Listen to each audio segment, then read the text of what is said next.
Previously, in the Count of Monte Cristo, chapter 85, The Journey, Albert, feeling unsettled, accepts the Count's invitation to travel to Normandy, where the Count has purchased a new house. They set off that very night, with Bertuccio ensuring post horses are available to make the trip swift. For 3 days, Albert enjoys the seaside, hunting and fishing, while the Count hopes this time will help his friend. However, on the 3rd day, news arrives that confirms Fernand, Albert's father, is implicated in the Ali Pasha scandal. Distressed, Albert rushes back to Paris to care for his mother. Chapter 86. The Trial. At 8 o'clock in the morning, Albert had arrived at Beauchamp's door. The valet de chambre had received orders to usher him in at once. Beauchamp was in his bath. "Here I am," said Albert. "Well, my poor friend," replied Beauchamp, "I expected you." "I need not say. I think you are too faithful and too kind to have spoken of that painful circumstance. Your having sent for me is another proof of your affection. So, without losing time, tell me, have you the slightest idea whence this terrible blow proceeds?" "I think I have some clue." "But first tell me all the particulars of this shameful plot." Beauchamp proceeded to relate to the young man, who was overwhelmed with shame and grief, the following facts. 2 days previously, the article had appeared in another paper besides the Impartial, and, what was more serious, one that was well known as a government paper. Beauchamp was breakfasting when he read the paragraph. He sent immediately for a cabriolet and hastened to the publisher's office. Although professing diametrically opposite principles from those of the editor of the other paper, Beauchamp, as it sometimes, we may say often, happens, was his intimate friend. The editor was reading, with apparent delight, a leading article in the same paper on beet sugar, probably a composition of his own. "Ah, pardieu," said Beauchamp, "with the paper in your hand, my friend, I need not tell you the cause of my visit." "Are you interested in the sugar question?" asked the editor of the ministerial paper.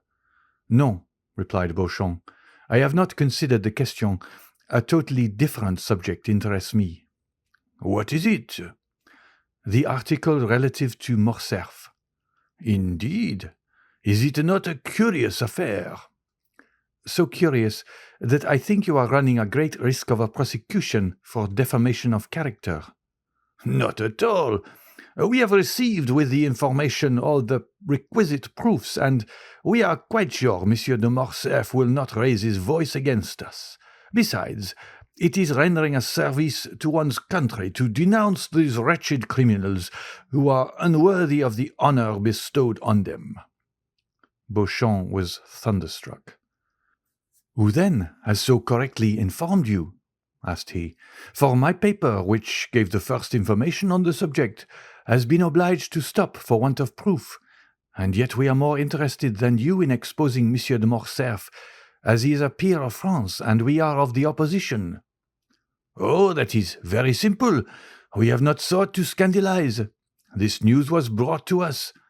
A man arrived yesterday from Yanina, bringing a formidable array of documents, and when we hesitated to publish the accusatory article, he told us it should be inserted in some other paper."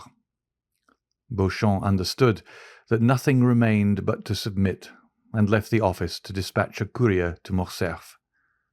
But he had been unable to send to Albert the following particulars, as the events had transpired after the messenger's departure, namely, that the same day a great agitation was manifest in the House of Peers among the usually calm members of that dignified assembly. Everyone had arrived almost before the usual hour, and was conversing on the melancholy event which was to attract the attention of the public towards one of their most illustrious colleagues. Some were perusing the article, others making comments and recalling circumstances which substantiated the charges still more. The Count of Morcerf was no favourite with his colleagues. Like all upstarts, he had had recourse to a great deal of haughtiness to maintain his position. The true nobility laughed at him, the talented repelled him, and the honourable instinctively despised him. He was, in fact, in the unhappy position of the victim marked for sacrifice. The finger of God once pointed at him, Everyone was prepared to raise the hue and cry. The Count of Morcerf alone was ignorant of the news. He did not take in the paper containing the defamatory article, and had passed the morning in writing letters and in trying a horse. He arrived at his usual hour, with a proud look and insolent demeanour. He alighted, passed through the corridors, and entered the house without observing the hesitation of the doorkeepers or the coolness of his colleagues. Business had already been going on for half an hour when he entered. Every one held the accusing paper, but as usual, no one liked to take upon himself the responsibility of the attack. At length, an honourable peer, Morcerf's acknowledged enemy, ascended the tribune with that solemnity which announced that the expected moment had arrived. There was an impressive silence. Morcerf alone knew not why such profound attention was given to an orator who was not always listened to with so much complacency. The Count did not notice the introduction, in which the speaker announced that his communication would be of that vital importance that it demanded the undivided attention of the House, but at the mention of Janina and Colonel Fernand, he turned so frightfully pale that every member shuddered and fixed his eyes upon him. Moral wounds have this peculiarity. They may be hidden, but they never close. Always painful, always ready to bleed when touched, they remain fresh and open in the heart. The article having been read during the painful hush that followed, a universal shudder pervaded the assembly, and immediately the closest attention was given to the orator as he resumed his remarks. He stated his scruples and the difficulties of the case. It was the honour of Monsieur de Morcerf and that of the whole house he proposed to defend, by provoking a debate on personal questions, which are always such painful themes of discussion. He concluded by calling for an investigation which might dispose of the calumnious report before it had time to spread, and restore Monsieur de Morcerf to the position he had long held in public opinion. Morcerf was so completely overwhelmed by this great and unexpected calamity that he could scarcely stammer a few words as he looked around on the assembly. This timidity, which might proceed from the astonishment of innocence as well as the shame of guilt, conciliated some in his favour, for men who are truly generous are always ready to compassionate when the misfortune of their enemy surpasses the limits of their hatred. The president put it to the vote, and it was decided that the investigation should take place. The Count was asked what time he required to prepare his defence.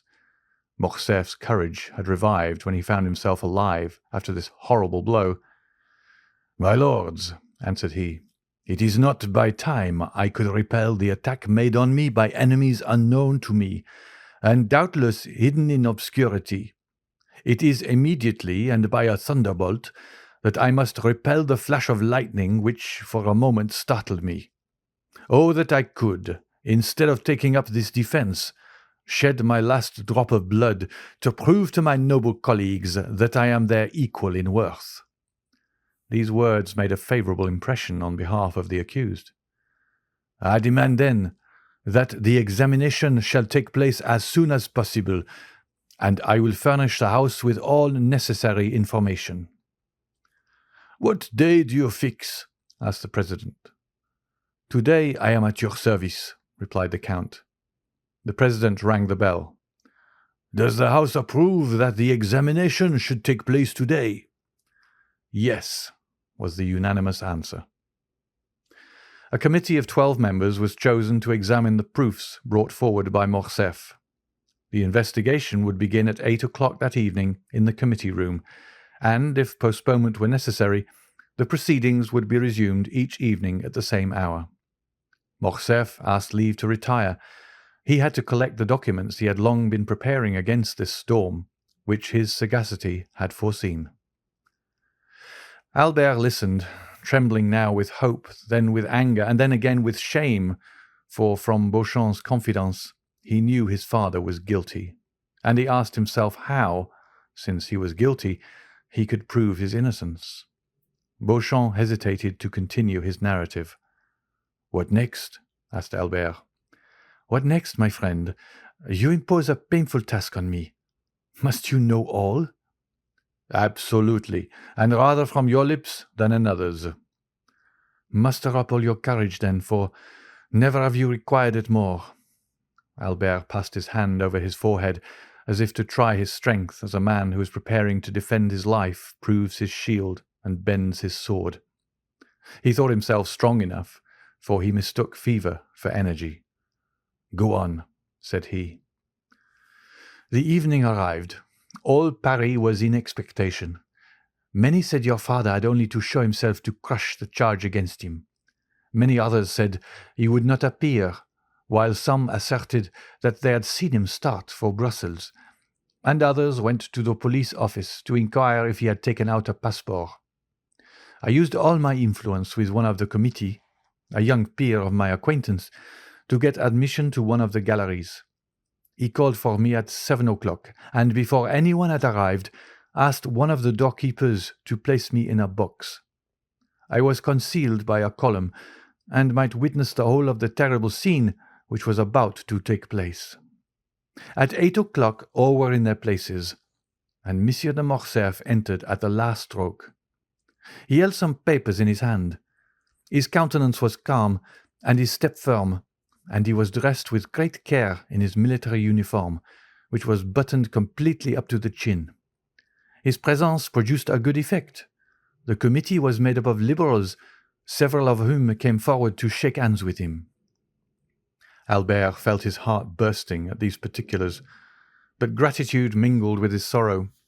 He would gladly have embraced those who had given his father this proof of esteem at a moment when his honour was so powerfully attacked. At this moment, one of the doorkeepers brought in a letter for the President. "You are at liberty to speak, Monsieur de Morcerf," said the President, as he unsealed the letter, and the Count began his defence. "I assure you, Albert, in a most eloquent and skilful manner. He produced documents proving that the Vizier of Yanina had up to the last moment honoured him with his entire confidence, since he had interested him with a negotiation of life and death with the Emperor. He produced a ring, his mark of authority, with which Ali Pasha generally sealed his letters, and which the latter had given him that he might, on his return at any hour of the day or night, gain access to the presence even in the harem. Unfortunately, the negotiation failed, and when he returned to defend his benefactor, he was dead." "But," said the Count, "so great was Ali Pasha's confidence that on his deathbed he resigned his favourite mistress and her daughter to my care." Albert started on hearing these words. The history of Haydee recurred to him, and he remembered what she had said of that message and the ring, and the manner in which she had been sold and made a slave. "And what effect did this discourse produce?" anxiously inquired Albert. "I acknowledge it affected me, and indeed all the committee also," said Beauchamp. Meanwhile the President carelessly opened the letter which had been brought to him, but the first lines aroused his attention. He read them again and again, and fixing his eyes on Monsieur de Morcerf, "Count," said he, "you have said that the Vizier of Yanina confided his wife and daughter to your care." "Yes, sir," replied Morcerf, "but in that, like all the rest, misfortune pursued me. On my return, Vasiliki and her daughter Haydee had disappeared." "Did you know them?" "My intimacy with the Pasha and his unlimited confidence had gained me an introduction to them, and I had seen them about 20 times." "Have you any idea what became of them?" "Yes, sir. I heard they had fallen victims to their sorrow and perhaps to their poverty. I was not rich. My life was in constant danger. I could not seek them, to my great regret." The President frowned imperceptibly. "Gentlemen," said he, "you have heard the Count de Morcerf's defence. Can you, sir, produce any witnesses to the truth of what you have asserted?" "Alas, no, monsieur," replied the Count. "All those surrounding the Vizier, or who knew me at his court, are either dead or gone away, I know not where. I believe that I alone of all my countrymen survived that dreadful war. I have only the letters of Ali Tepelini, which I have placed before you. The ring, a token of his goodwill, which is here, and lastly, the most convincing proof I can offer, after an anonymous attack, and that is the absence of any witness against my veracity and the purity of my military life." A murmur of approbation ran through the assembly, and at this moment, Albert, had nothing more transpired, your father's cause had been gained. It only remained to put it to the vote, when the President resumed, "Gentlemen, and you, monsieur, you will not be displeased, I presume, to listen to one who calls himself a very important witness, and who has just presented himself. He is doubtless come to prove the perfect innocence of our colleague. Here is a letter I have just received on the subject. Shall it be read, or shall it be passed over? And shall we take no notice of this incident?" Monsieur de Morcerf turned pale and clenched his hands on the papers he held. The committee decided to hear the letter. The Count was thoughtful and silent. The President read, "Monsieur President, I can furnish the committee of inquiry into the conduct of the Lieutenant General the Count of Morcerf in Epirus and in Macedonia with important particulars." The President paused, and the Count turned pale. The President looked at his auditors. "Proceed," was heard on all sides. The President resumed, "I was on the spot at the death of Ali Pasha. I was present during these last moments. I know what is become of Vasiliki and Haydee. I am at the command of the committee and even claim the honor of being heard. I shall be in the lobby when this note is delivered to you." "And who is this witness, or rather this enemy?" asked the Count in a tone in which there was a visible alteration. "We shall know, sir," replied the President. "Is the committee willing to hear this witness?" "Yes, yes," they all said at once. The doorkeeper was called. "Is there anyone in the lobby?" said the President. "Yes, sir." "Who is it?" "A woman, accompanied by a servant." Everyone looked at his neighbor. "Bring her in," said the President. 5 minutes after the doorkeeper again appeared, all eyes were fixed on the door, and I, said Beauchamp, shared the general expectation and anxiety. Behind the doorkeeper walked a woman enveloped in a large veil, which completely concealed her. It was evident from her figure and the perfumes she had about her that she was young and fastidious in her tastes. But that was all. The President requested her to throw aside her veil, and it was then seen that she was dressed in the Grecian costume and was remarkably beautiful. "Ah," said Albert, "it was she." "Who?" "Haydee." "Who told you that?" "Alas, I guess it. But go on, Beauchamp. You see I am calm and strong, and yet we must be drawing near the disclosure."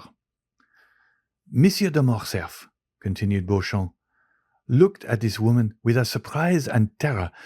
Her lips were about to pass his sentence of life or death. To the committee, the adventure was so extraordinary and curious that the interest they had felt for the Count's safety became now quite a secondary matter. The President himself advanced to place a seat for the young lady, but she declined, availing herself of it. As for the Count, he had fallen on his chair. It was evident that his legs refused to support him. "Madame," said the President, "you have engaged to furnish the committee with some important particulars respecting the affair at Yanina, and you have stated that you are an eyewitness of the event." "I was indeed," said the stranger with a tone of sweet melancholy, and with a sonorous voice peculiar to the East. "But allow me to say that you must have been very young then." "I was 4 years old. But as those events deeply concerned me, not a single detail was escaped from my memory." "In what manner could these events concern you? And who are you that they should have made so deep an impression on you?" "On them depended my father's life," replied she. "I am Haydee, the daughter of Ali Pasha of Yanina, and of Vasiliki, his beloved wife."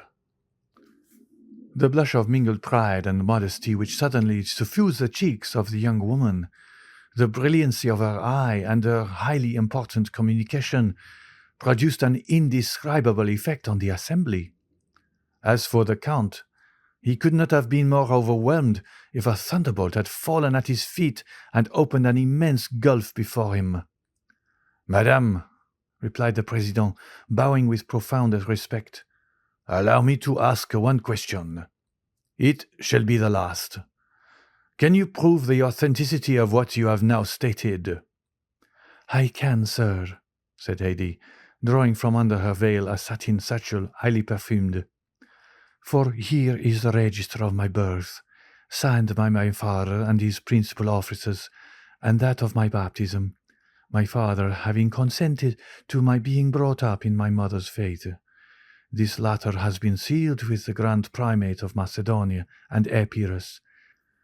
And lastly, and perhaps the most important, the record of the sale of my person and that of my mother to the Armenian merchant El Corbir by the French officer, who in his infamous bargain with the Porte had reserved as his part of the booty the wife and daughter of his benefactor, whom he sold for the sum of 400,000 francs. A greenish pallor spread over the Count's cheeks, and his eyes became bloodshot at these terrible imputations, which were listened to by the assembly with ominous silence. Haydee, still calm, but with a calmness more dreadful than the anger of another would have been, handed to the President the record of her sale, written in Arabic. It had been supposed some of the papers might be in the Arabian, Romaic, or Turkish language, and the interpreter of the house was in attendance. One of the noble peers, who was familiar with the Arabic language, having studied it during the famous Egyptian campaign, followed with his eyes as the translator read aloud.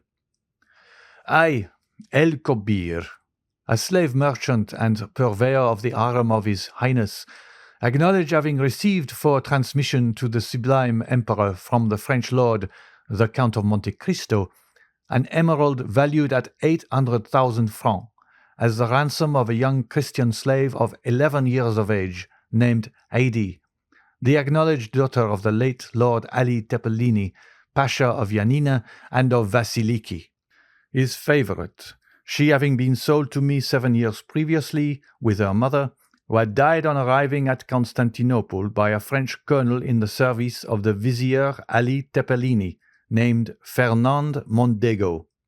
The above-mentioned purchase was made on His Highness's account, whose mandate I had for the sum of 400,000 francs.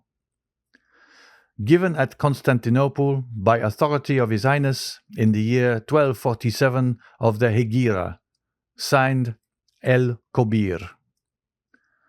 That this record should have all due authority, it shall bear the imperial seal, which the vendor is bound to have affixed to it." Near the merchant's signature there was indeed the seal of the sublime emperor. A dreadful silence followed the reading of this document. The Count could only stare, and his gaze, fixed as if unconsciously on Haydee, seemed one of fire and blood. "Madame," said the President, "may reference be made to the Count of Monte Cristo, who is now, I believe, in Paris." "Sir," replied Haydee, "the Count of Monte Cristo, my foster father, has been in Normandy the last 3 days." "Who, then, has counselled you to take this step, one for which the court is deeply indebted to you, and which is perfectly natural, considering your birth and your misfortunes?" "Sir," replied Haydee, "I have been led to take this step from a feeling of respect and grief. Although a Christian, may God forgive me, I have always sought to revenge my illustrious father.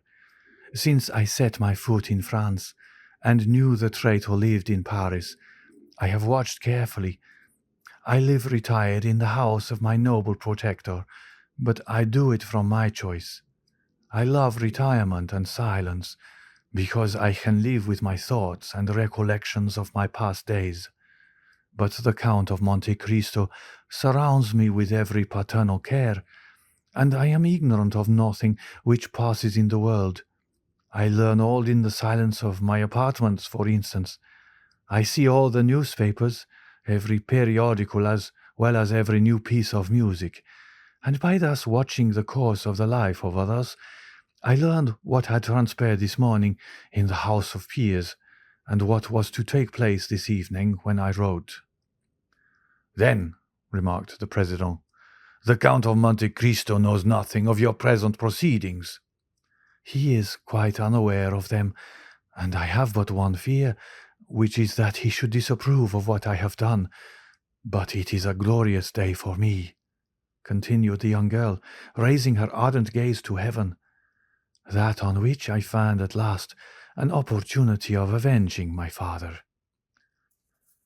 The Count had not uttered one word the whole of this time. His colleagues looked at him and doubtless pitied his prospects, blighted under the perfumed breath of a woman. His misery was depicted in sinister lines on his countenance. "Monsieur de Morcerf," said the President, "do you recognize this lady as the daughter of Ali Tepelini, Pasha of Yanina?" "No," said Morcerf, attempting to rise. "It is a base plot, contrived by my enemies." Haydee, whose eyes had been fixed on the door as if expecting someone, turned hastily and seeing the Count standing, shrieked. "You do not know me?" said she. "Well, I fortunately recognize you. You are Fernand Mondego, the French officer who led the troops of my noble father. It is you who surrendered the castle of Yanina. It is you who sent by him to Constantinople to treat with the emperor for the life or death of your benefactor, brought back a false mandate granting full pardon. It is you who, with that mandate, obtained the Pasha's ring, which gave you authority over Selim, the firekeeper. It is you who stabbed Selim. It is you who sold us, my mother and me, to the merchant El-Kobir. Assassin! Assassin! Assassin! You have still on your brow your master's blood. Look, gentlemen, all!" These words had been pronounced with such enthusiasm and evident truth that every eye was fixed on the Count's forehead, and he himself passed his hand across it, as if he felt Ali's blood still lingered there. "You positively recognize Monsieur de Morcerf as the officer, Fernand Mondego?" "Indeed I do," cried Haydee. "Oh, my mother, it was you who said, 'You were free, you had a beloved father, you were destined to be almost a queen. Look well at that man, it is he who raised your father's head on the point of a spear. It is he who sold us, it is he who forsook us. Look well at his right hand, on which he has a large wound. If you forgot his features, you would know him by that hand, into which fell, one by one, the gold pieces of the merchant El-Kobir. I know him. Ah, let him say now if he does not recognize me." Each word fell like a dagger on Morcerf, and deprived him of a portion of his energy as she uttered the last. He hid his mutilated hand hastily on his bosom and fell back on his seat, overwhelmed by wretchedness and despair. This scene completely changed the opinion of the assembly respecting the accused Count. "Count of Morcerf," said the President, "do not allow yourself to be cast down. Answer. The justice of the court is supreme and impartial as that of God. It will not suffer you to be trampled on by your enemies without giving you an opportunity of defending yourself. Shall further inquiries be made? Shall 2 members of the House be sent to Yanina? Speak." Morcerf did not reply. Then all the members looked at each other with terror. They knew the Count's energetic and violent temper.